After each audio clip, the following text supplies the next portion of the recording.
Nah, ketika kita bicara ihram, kapan orang boleh berihram untuk haji dan berihram untuk umrah? Nah, kalau untuk umrah itu bisa sepanjang tahun. Jadi maksudnya kalau saya mau umrah, berihramnya kapan? Oh, bisa kapan saja. Hari ini boleh nggak? Boleh. Besok? Boleh. Minggu depan? Boleh. Tahun depan? Nah, kalau untuk haji, nah ini nggak bisa. Kalau haji hanya ada pada bulan-bulan khusus. Subhana min khilqal akwan wa abda'a kullad durub. Ya, Assalamualaikum warahmatullahi wabarakatuh. Alhamdulillah, sore hari ini kami ditugaskan untuk mengawal jamaah dari Al-Madinah Tour untuk umroh eksklusif, umroh muda, umroh Sirah Nabawiyah yang insya Allah nanti akan kita mulai penerbangan sekitar pukul 6 lebih dikit. Ya, insya Allah akan sampai Jeddah insya Allah besok jam 11 siang. Ya, insya Allah penerbangan akan transit di Dubai. Dan nanti umroh eksklusif ini, umroh muda, umroh Sirah Nabawiyah, akan menapaki jejak sejarah, mentadaburi sirah-sirah Nabawiyah yang utamanya nanti di Al-Badar, di Lembah Badar, kemudian di Jabal Nur dan juga Jabal Sur, yang di sana ada Gua Thur, tempat di mana Nabi bersinggah, kemudian juga Gua Hira, Nabi pertama kali menerima wahyu. Dan insya Allah pada perjalanan kali ini jamaah akan dipermudah dengan pelayanan henting dari kami, dan insya Allah bisa mengambil manfaat, beribu manfaat daripada tadabbur kisah-kisah Sirah Nabawiyah untuk umroh kali ini. Jadi kita nggak bisa sekarang misalnya saya mau ihram tapi untuk haji, nah nggak bisa. Nah, karena hajinya masih tahun depan, masih sekarang ini bulan Safar, berarti masih 10 bulan lagi ya. Nah itu ya kebayang pakai kain ihram di sana, pakai ihram terus. Kalaupun aturan administratifnya membolehkan, seandainya membolehkan, cuma persoalannya repotnya luar biasa, pakaian ihram terus. Nah, ini yang dimaksud dengan berihram. Jadi berihram itu nanti kita akan jelaskan. Berihram itu ada dua, ada yang berkaitan dengan waktu dan tempat, ada yang berkaitan dengan kegiatan. Nah, kalau waktunya bebas, maka kita bisa berihram kapanpun. Kalau umrah mau kapanpun bisa. Tapi kalau haji hanya di waktu-waktu tertentu. Pernah di Indonesia ada yang mengusulkan bahwa ya haji itu dibuka sepanjang tahun, biar nggak padat ya. Dan yang mengusulkan itu seorang cendekiawan Muslim dan ngototnya minta ampun. Lalu dijawab oleh cendekiawan yang lain, beliau sudah wafat, anggota MUI Pusat, beliau mengatakan ya monggo silahkan aja berangkat sendiri. Kalau sekarang kita mau ke Arafah, sekarang tuh sepi Pak. Mau ke Muzdalifah juga sepi. Alhamdulillah, saat ini jam 6:04, kita sedang berada di Abu Dhabi. Kita akan melakukan transfer ke Jeddah bersama ibu-ibu jamaah dari Al-Madinah Tour and Travel. Ya, bismillahirrahmanirrahim. Pukul 8.35, jamaah umroh kloter pertama bersama 4 ibu-ibu kita masuk ke pesawat. Alhamdulillah, setelah dari bandara Abu Dhabi kita akan menuju Jeddah.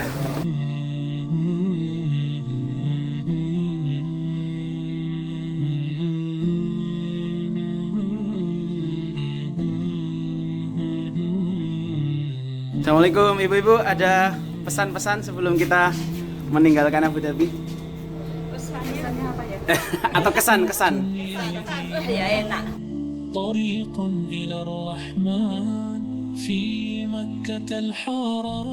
Ya, bismillahirrahmanirrahim. Tawakkaltu 'ala Allah, la haula wala quwata illa billah. Subhanalladzi sakhkhara lana hadza wa ma kunna lahu muqrinin. wa inna ila rabbina lamunqalibun. Bismillahi la haula wala quwata illa billah. Bismillahi majriha wa mursaha. Inna rabbi laghafurur rahim. Berikutnya, apa keutamaan umroh? Kita bisa lihat ada beberapa keutamaannya. Saya sampaikan singkat-singkat. Yang pertama, menghapuskan dosa. Umroh yang satu ke umroh yang lain bisa menghapuskan dosa di antara kedua umroh tersebut. Maka hadis ini selain menunjukkan dihapuskannya dosa, yang kedua ada anjuran untuk mengerjakan umroh lebih dari sekali. Nabi Muhammad SAW seumur hidupnya umroh 4 kali, hajinya 1 kali. Jadi cukup mengingatnya begini, umrohnya 4 kali, hajinya 1 kali. Di seumur hidup beliau umrohnya 4 kali. Artinya untuk menunjukkan pada kita bahwa beliau pun memberikan contoh umroh lebih dari sekali seumur hidup. Maka kalau yang bisa umroh yang kedua, ketiga, keempat silahkan. Meskipun 4 itu tidak dibatasi, bukan berarti bahwa hanya boleh 4, 5 pun boleh. Tetapi ini untuk menunjukkan boleh lebih dari sekali dan ada contoh.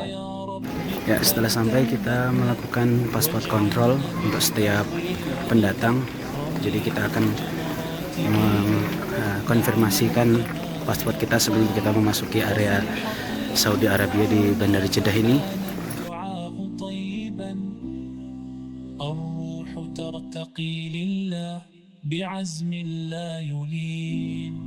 Yang kedua,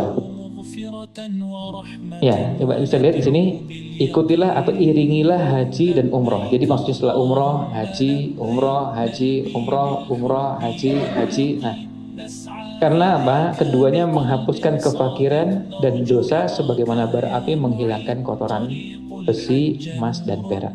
Keraknya ya. Jadi selain bisa menghapuskan dosa, yang kedua yang agak unik di hadis ini adalah bisa menghilangkan kefakiran. Padahal bayar umroh kan mahal, bayar haji juga mahal. Kok bisa seperti itu? Itulah yang namanya berkahnya harta. Sama persis seperti kalau Bapak Ibu sekalian berinfak. Kalau saya berinfak kan harta yang saya miliki jadi berkurang. Tapi dalam Islam justru malah dinyatakan bahwa mana qasat shadaqatun min mal. Harta tidak berkurang karena bersedekah. Padahal berkurang itu. Ya, padahal jelas berkurang. Yang tadinya misalnya saya punya 1 juta, saya berinfak 500.000 kan berkurang yang di kantong. Tetapi dalam Islam justru yang seperti itu akan diberkahi, maka hartanya bisa bertambah. Gimana cara bertambahnya? Nah, itu cara Allah mengaturnya.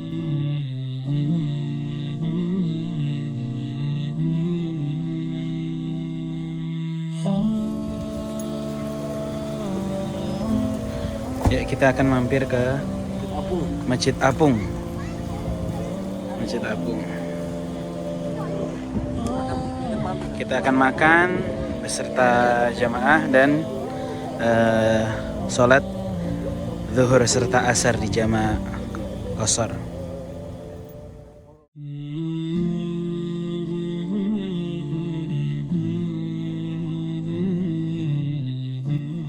Alhamdulillah, kita sekarang dibawa oleh Ustadz Fajar ke Masjid Apung. Masjid Apung itu masjid apa tuh namanya? Masjid Rahmah.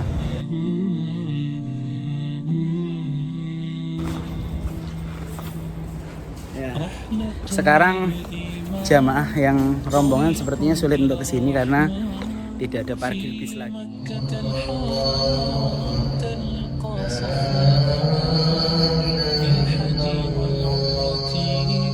نبلغ ذروة الإحسان قلب يهتف بالحب يسعى نحو الغفران. Alhamdulillah dapat hidangan sambutan dari Ustadz Fajar Al-Baik dan alhamdulillah jamaah merasa senang semuanya. Kita makan di pinggir Laut Merah, laut yang menjadi saksi tentara Fir'aun ditenggelamkan karena hendak melawan kekuatan Allah yang disimbolkan oleh Nabi Musa, dan inilah Laut Merah. Ada beberapa kali jamaah yang berangkat itu mengatakan bahwa ini alhamdulillah berkahnya umroh itu macam-macam. berkahnya haji. Saya pernah, katanya, ini ceritanya salah seorang jamaah, pas mau berangkat umroh itu, saya ditawari pekerjaan yang sebetulnya peluang keuntungannya besar. Tapi saya bilang bismillah lah, saya pamit dulu, nanti saya tak umroh. Ternyata pas pulang umroh 2 hari kemudian dapat tawaran pekerjaan yang keuntungannya lebih besar daripada yang pertama. Nah, ini contoh-contoh yang tidak bisa diukur dengan ukuran manusia. Kadang-kadang Allah berikan dengan cara yang tidak kita ketahui jalannya. Meninggalkan Masjid Apung menuju hotel. Nah, insya Allah ternyata ada logo Garuda guys di Masjid Apung, di samping di tepi Laut Merah.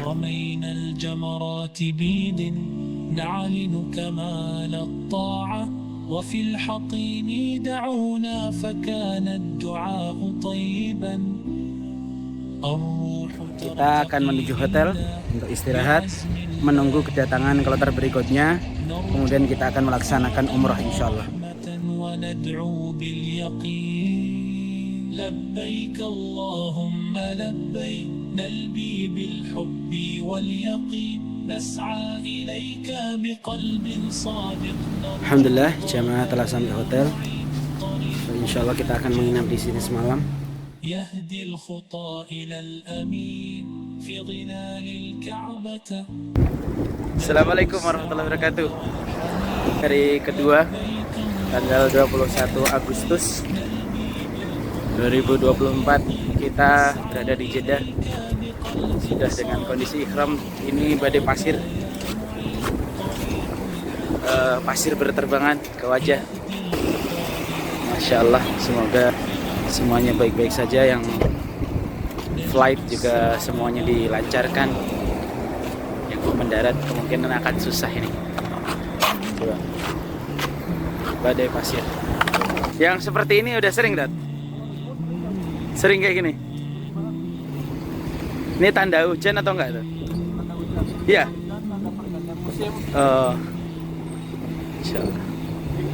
Beliau Ustadz Fajar bermukim di sini sudah 6 tahun bersama anak dan istrinya. Kita berada di Mat'am Barakah Bukhari.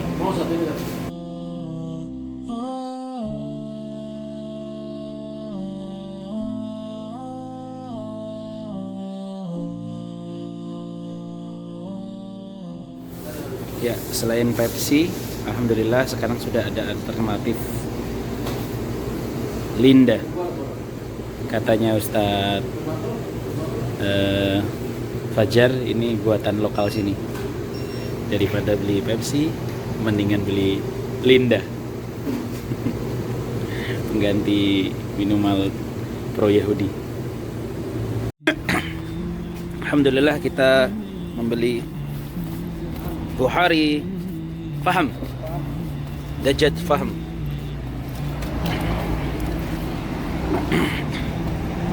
Masih dalam suasana berdebu, badai pasir. Kita berada di pinggiran kota Jeddah. Atau malah di kotanya ini tadi. Ini tuh dekat bandara, Oh, itu jalur ke bandara ini. oh, sana itu jalur bandara itu. Dan insyaallah sambil menanti jamaah kloter kedua dari Al Madinah Tour and Travel. Berapa ini totalnya tadi? 72 sama minuman kita. Berapa? Ya Allah. Satu porsinya berapa? Kira minumnya itu dua real 4. 24. Ya. Oh. Takriban. Selasa Isrin. Selasa? Selasa Isrin. Isrin, Masya Allah. Kita mau cobain buah palem. Ini doa Nabi Ibrahim terkabul bener nih. Apa yang nggak ada nih? Masya Allah. Ini alpukat ada. Bahkan delima ada. Inilah wujud bahwa Nabi Ibrahim doanya dikabulkan. Pisang, nah ada. Pepaya di kebun kita ada nih. Masya Allah, komplit semuanya.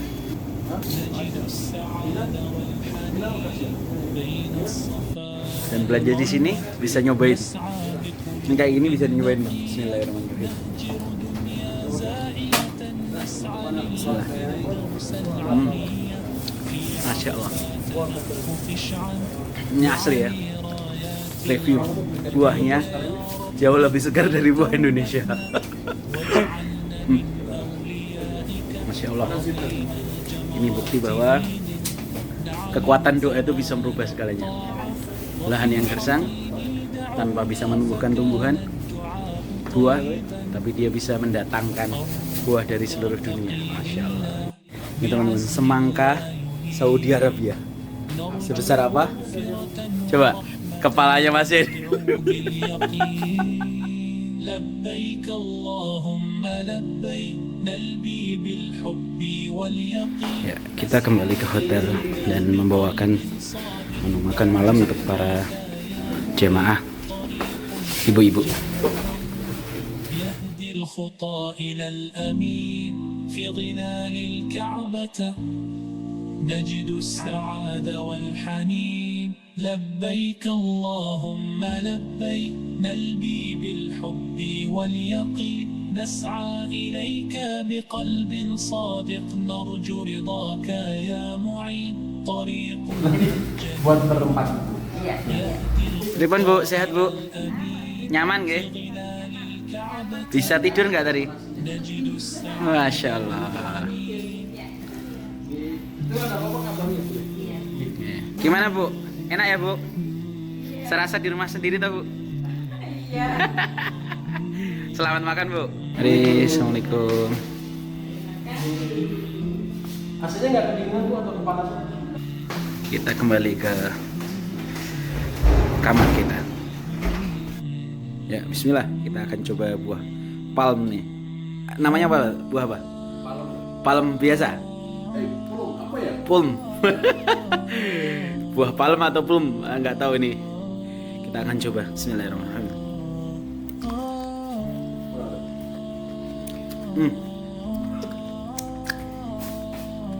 Kayak anggur. Bener-bener kayak anggur tapi Kalau kurma jauh Ustaz. iya, tapi ada mirip kurmanya, Tad. Bijinya sekecil ini. Dari buahnya yang segini, Masya Allah.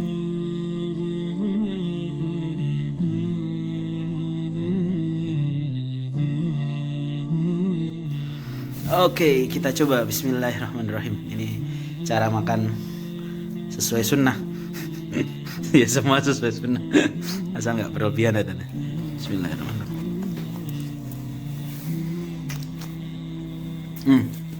Mantap. Rempahnya tuh pas, nggak norak, nggak hulu bir rempah. Bismillahirrahmanirrahim. Meninggalkan Jeddah, insya Allah kita menuju ke Makkah bersama jamaah yang lainnya. Dan ini kita akan menuju ke bandara dulu untuk menjemput jamaah kloter kedua. Dan Ustaz Fajar sudah di sana standby. 4 orang jamaah lainnya yang insya Allah akan menyusul dengan bus kecil atau travel. Berikutnya, ya, umrah itu adalah jihad. Jihad tapi nggak ada peperangannya. Maka kalau umrah, kenapa kita perlu menyiapkan kesiapan pertama fisik, yang kedua kesiapan mental? Karena umrah ini nggak sama dengan ibadah yang lain. Kalau sholat cuma sebentar, sampai sholat malam yang mungkin dikerjakan agak lama pun masih belum apa-apanya. Tapi kalau coba umrah, tawaf, sa'i, tahallul, udah terasa tuh, pasti capek, dan capeknya luar biasa. Sekarang kalau Bapak Ibu sekalian mendengar informasi dari biro perjalanan apapun, nanti hotelnya di mana? Oh, hotelnya dekat. Enggaknya kalau untuk di Mekah hanya cuma 450 meter. 450 meter itu baru sampai pelatarannya, Pak. Sementara pelataran Masjidil Haram sampai pintunya itu ada yang 250 meter, ada yang 350 meter tergantung posisinya. Itu baru sampai pintunya. Nah, pintunya masuk lagi ke dalam untuk sampai ke Ka'bahnya itu masih sekian ratus meter lagi tergantung posisi pintunya. Kenapa? Karena Masjidil Haram besarnya luar biasa. Termasuk yang sering ditanyakan jamaah, Ustaz, kalau misalnya batal di dalam masjid, bisa nggak wudhunya di dalam masjid? Sampai ada yang mengusulkan bahwa dibikinkan kamar mandi dalam masjid. Dia bilang, pernah nggak Pak nemukan ada masjid kamar mandi dalam masjid? Kan nggak ada gitu. Ya Masjidil Haram juga sama gitu. Masjidil Haram juga nggak bikin kamar mandi dalam masjid gitu. Ya. Paling dibuatkan tempat wudhu darurat iya. Tapi kalau dibuatkan kamar mandi nggak. Selalu semua posisinya di luar. Cuma karena besarnya luar biasa. Masjidil Haram itu besarnya bukan 1 hektar. Bukan 2 hektar. Bukan 3 hektar. Bukan 4 hektar. Dan bukan 5 hektar. Sekarang Bapak Ibu bisa membayangkan. Masjid bagian dalamnya, ya, bagian dalamnya 2 hektar. Itu gimana rasanya masuk ke masjid yang ukuran dalamnya 2 hektar? Sementara bangunan masjid yang ada, insya Allah kita akan tunjukkan selama di sana. Sekaligus nanti Bapak Ibu sekalian kita akan ajak jalan-jalan ke beberapa bagian masjid. Karena gini, bagian masjid itu kita sengaja ajak jalan-jalan tuh biar ngerti bagian-bagian yang lain. Nah bagian masjid, semua bagian Masjidil Haram itu secara keseluruhan, luas keseluruhannya, berikut pelatarannya, berikut kamar mandinya, itu luasnya hampir sekitar 30-an hektar. Ibu pernah lihat UGM ya? Pernah lihat UGM-nya dari ujung ke ujung Pak? Ya dari Mirota, kemudian sampai ke Selokan, kemudian ke Sarjito, kemudian, nah gimana bayangkan kalau seandainya itu masjid luasnya segitu. Itu bagian dalamnya masjid. Nanti pelatarannya tambah lagi. Kan sudah kebayang luasnya seperti apa. Maka yang perlu disiapkan Bapak Ibu sekalian, saya titip untuk mulai besok ya. Kalau sudah mulai dari kemarin-kemarin bagus. Biasakan untuk berjalan. Karena kalau di Masjidil Haram, di Masjid Nabawi, salah satu yang akan sering kita lakukan adalah jalan kaki. Masjid jalan kaki. Kemudian tadi ke masjid jalan kaki itu sekali berangkat dengan pulang itu sudah cukup untuk ukuran standar minimal jalan kakinya yang sehat. Ya katanya 6.000 langkah itu sudah dapat itu baru sekali berangkat. Kalau 5 kali sholat itu kebanyakan. Jadi makanya kenapa ada yang sampai kok kakinya pegel-pegel, ya karena sebetulnya ada ungkapan kalau di Mekah itu ada orang bilang jauh di mata dekat di hati ya. Nah kalau ini dekat di mata jauh di kaki. Jadi pada saat jalan kok capek gitu, nggak capek-capek itu. Ya karena besarnya luar biasa. Tapi itu semua akan hilang dengan apa? Semangat yang kita miliki. Karena semangat akhirnya kita nggak merasa capek. Karena kita datang ke sana memang untuk ini, untuk ibadah. Ya, berikutnya yang keempat, tamu Allah itu ada 3. Yang pertama mujahid fisabilillah, orang yang berjihad. Yang kedua orang yang berhaji, dan yang ketiga orang yang umrah. Kalau kita menjadi tamu Allah, maka salah satu yang kita harus tanamkan adalah bahwa kita jangan sekali-kali punya kekhawatiran bahwa Allah akan menelantarkan kita. Kalau saya datang ke rumah Bapak Ibu sekalian, saya nggak khawatir. Karena apa? Insya Allah nanti ya paling nggak disuguh. Itu saya nggak khawatir ya. Insya Allah nanti ada snack lah, ada minum. Itu manusia. Ya kalau saya tamunya manusia, saya insya Allah nggak khawatir ya, paling ada snack, ada minuman, saya bisa minum sedikit, ada makanan yang bisa saya konsumsi. Kalau tamunya Allah SWT lebih terhormat dan tidak perlu khawatir bahwa nanti akan ada jamuan-jamuan dalam bentuk-bentuk yang tentu tidak lalu selamanya sama persis, tapi kita dijamin oleh Allah SWT. Ya. Berikutnya kita masuk ke bahasan tadi kita sebutkan ihram. Kita mulai dari ihramnya. Yang dinamakan dengan ihram itu nanti kalau tadi waktunya, kemudian apa kegiatannya, nanti di sini ada pakaian yang dikenakan yang kemudian dikenal dengan nama pakaian ihram. Pakaian ihram bapak-bapak seperti ini, pakaian ihram ibu-ibu bisa seperti dan sejenisnya. Model tidak harus sama. Saya akan jelaskan persiapannya dulu. Sebelum berihram, apa yang kita persiapkan? Nah, yang bisa kita siapkan dimulai dari betulnya bersih-bersih. Bersih itu apa? Bersihnya dimulai dari ini kuku. Bisa potong kuku. Nah, potong kukunya kapan? Ya, kalau mau potong kuku sebelum berangkat, silahkan. Dan itu yang terbaik. Yang paling bagus sebelum berangkat. Jadi kalau misalnya Bapak Ibu sekalian lihat jadwalnya, oh berangkatnya Nanti detail informasi pemberangkatannya nanti akan disampaikan. Kalau berangkatnya tanggal 21 gitu, nanti kalau 21-nya siang atau pagi, nah bisa tanggal 20-nya. Ya 1 hari sebelumnya. Karena biasanya kuku kalau kita potong 1 hari sebelumnya, 2 hari sebelumnya pun insya Allah masih pendek. Nah, diusahakan sebelum berangkat kalau bisa semua kuku, tangan, dan kaki dipotong dan dibersihkan. Berikutnya, pendekkan kumis. Nah ini untuk yang bapak-bapak. Bisa ada 2 pendapat yang para ulama. Dipendekkan tuh bisa dibersihkan sampai habis, atau dipendekkan dan masih disisakan ada kumis yang masih tersisa. Ini dua-duanya boleh. Lalu membersihkan rambut di sekitar ketiak dan kemaluan. Ini juga dilakukan sebelum berangkat. Tadi sebelum berangkat kira-kira kapan yang paling gampang biar mudah menghafalnya? 1 hari sebelumnya. Itu dibersihkan semua. Menggunakan alat apa itu teknisnya silahkan Bapak Ibu sekalian dengan cara yang selama ini sudah biasa dilakukan. Tapi yang jelas dibersihkan. Dibersihkan, mau kan kalau sekarang sudah lebih canggih dibanding dulu. Kalau dulu beberapa santri di pesantren itu ada yang kalau membersihkan rambut sekitar ketiak itu pakai uang koin 2 ya. Uang koin 2 terus lalu dimasuk ke sini lalu nyabuti begitu. Nah itu caranya santri.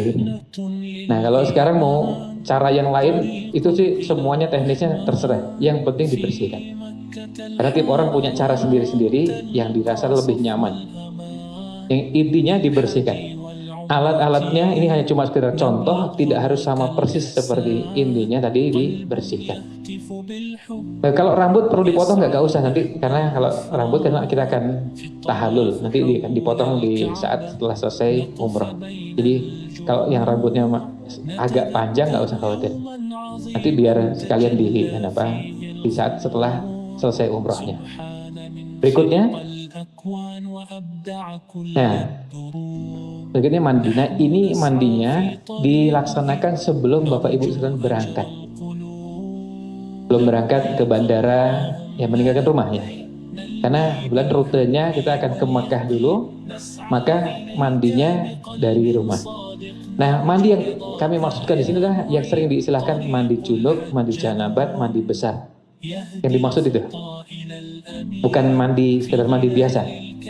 Karena kalau mandi seperti itu berarti ada wudunya, ada membersihkan kemaluan, kemudian bagaimana semua bagian tubuh ini dibersihkan, kita keramas, lalu semua bagian-bagian yang kira-kira ada kotorannya, kalau kita perlu bersihkan berulang, ya diulang. Misalnya di belakang telinga kok masih belum bersih, dibersihkan lagi.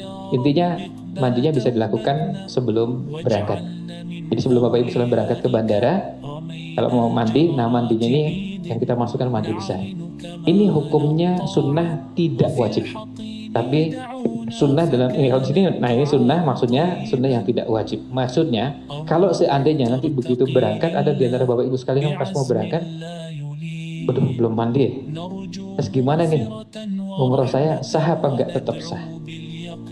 Nah cuma tadi menjadi kurang afdol karena ada sunnah yang ditinggalkan.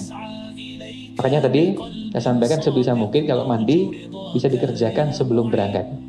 Silakan nanti setelah mendapatkan penjelasan jadwal nanti pada saat sesinya nanti dan dijelaskan nanti jadwal perjalanannya, berangkat, tanggal dan jamnya. Nanti silahkan diatur kira-kira mandinya kapan.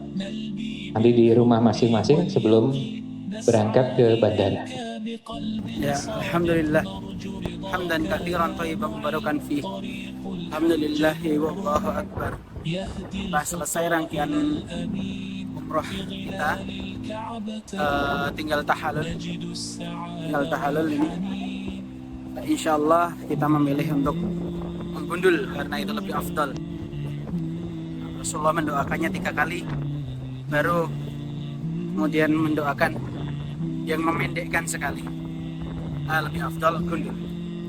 Insyaallah kita akan menggundul sampai habis, dan setelah ini kita akan kembali ke hotel untuk istirahat, salat maghrib, kemudian salat isya, makan malam dan kemudian menunggu kedatangan kloter ketiga bersama Ustadz Ridwan Hamidi.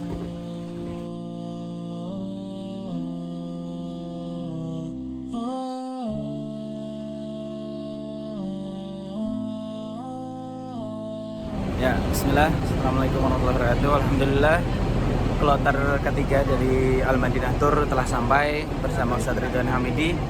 Dan ini kami sedang menghandling kedatangan beliau-beliau. Alhamdulillah, semuanya dan keadaan sehat dan langsung diarahkan ke bus. Berikutnya. Nah, untuk berikutnya, ini untuk yang laki-laki melepaskan semua pakaian. Dan beberapa ulama di beberapa tahun setelah wafatnya Nabi SAW, pada beberapa masa berikutnya, kemudian membahasakan pakaian yang berjahit. Istilah ini adalah istilah para ulama untuk memudahkan. Perhatikan kalimatnya, mohon dicermati. Di sini ada kata pakaian yang berjahit. Mohon jangan dicermati cuma berjahitnya aja, tapi juga pakaian. Karena nanti begini, nanti ada yang bertanya, lah, Ustaz, kalau dompet saya ini berjahit ya, boleh nggak bawa dompet? Jawabannya boleh, karena dompet itu bukan pakaian. Kalau bapak nggak pakai pakaian, bawa dompet, berpakaian nggak pak? Itu namanya tidak berpakaian, meskipun bawa dompetnya. Dompetnya yang berjahit. Nah, yang dimaksud adalah pakaian yang berjahit. Karena ada yang berjahit tapi bukan pakaian. Ya tadi contohnya dompet, ikat pinggang pak. Kan ikat pinggang ada yang berjahit. Kemudian jam, ada jam yang talinya dari kulit dan berjahit. Ini masuk pakaian bukan? Bukan.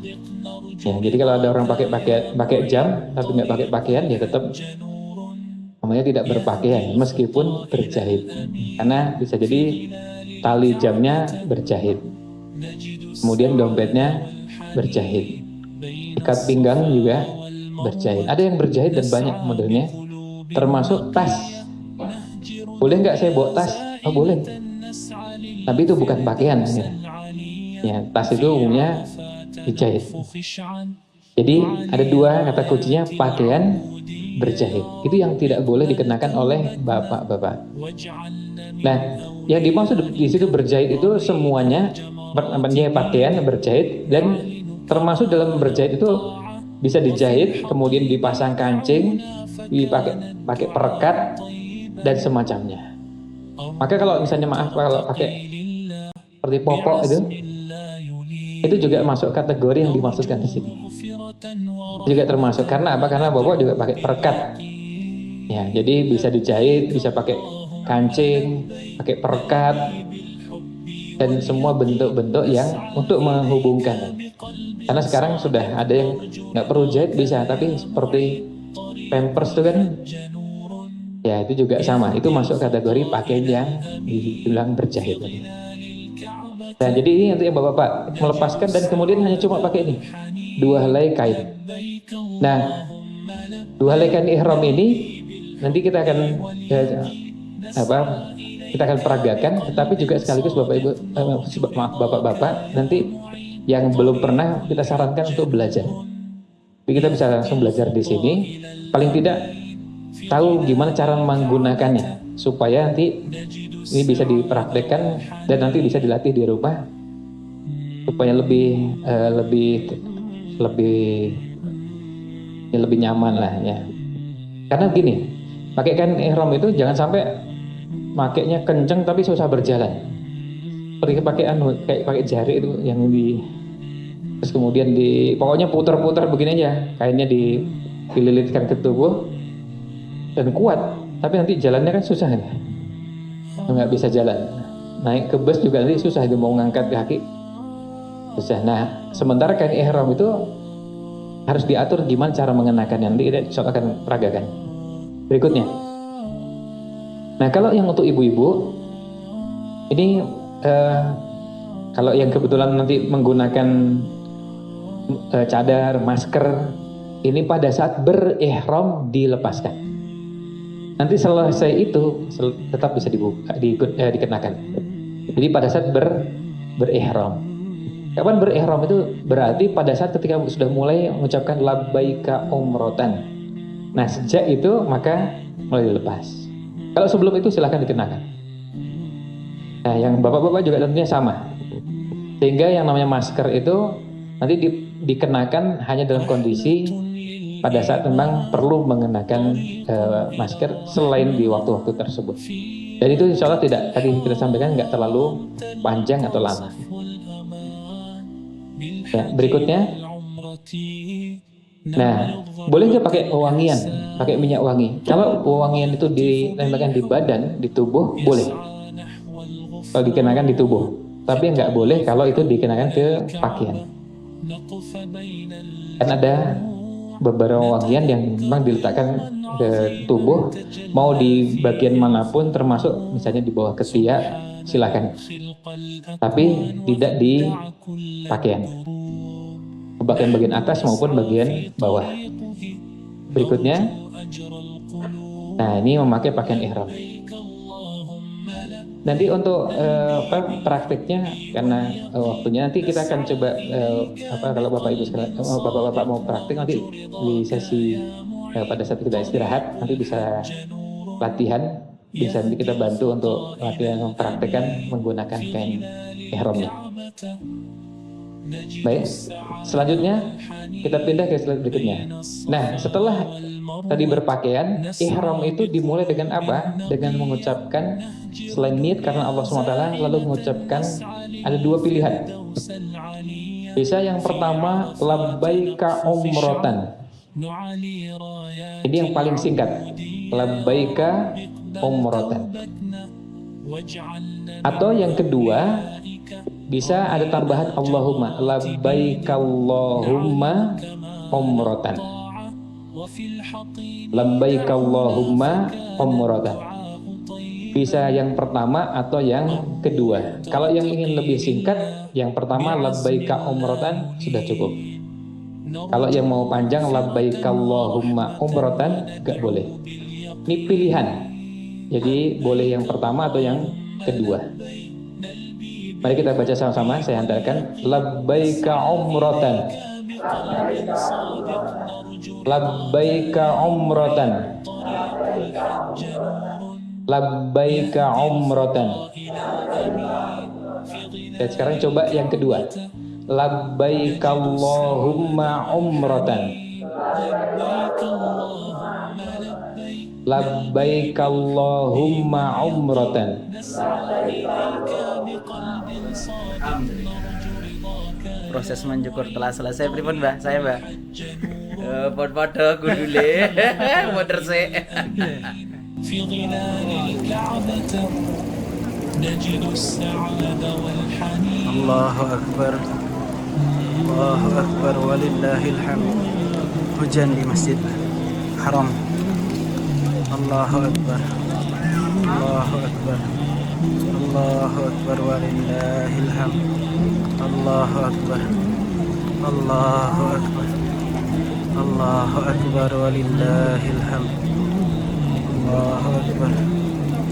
Allahu Akbar.